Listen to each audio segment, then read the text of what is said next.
दोस्तों, बिहार में मतदान का आज दूसरा और अंतिम चरण पूरा हो चुका है।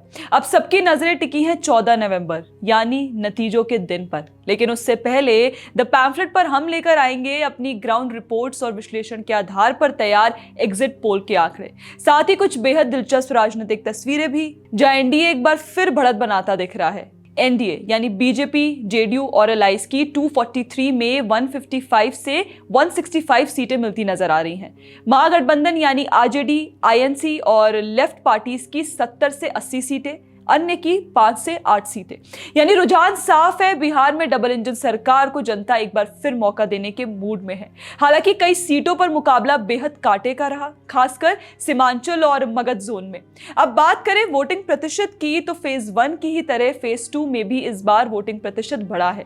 4 बजे तक 60.40% की वोटिंग दर्ज की जा चुकी है। बाकी बिहार के नक्सल प्रभावित इलाकों में इस बार सुरक्षा के कड़े इंतजाम रहे और यही वजह रही कि मतदान शांतिपूर्ण तरीके से संपन्न हुआ। औरंगाबाद में 60.59%, गया में 62.74%, बांका में 63.03%, कुटुंबा में 59.52% और बाकी इलाकों की भी आप यहां पर वोटिंग परसेंटेज देख सकते हैं।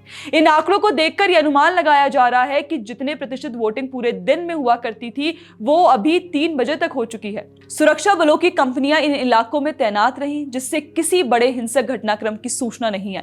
बाकी मगध और सीमांचल की 122 सीटों में इस बार सत्ता का असली इम्तिहान हुआ, जहां एनडीए को मगध में बढ़त मिलती दिख रही है, जबकि सीमांचल में मुकाबला कांटे का रहा।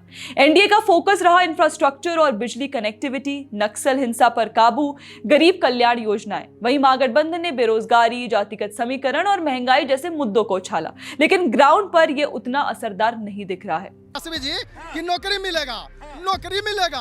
अब भाई है 3 गो, तीनों है ग्रेजुएट, तो केकरा नौकरी में एकरा हम लेंगे, ही कहे हम लेंगे, साला घरवा में लड़ के मर जाए।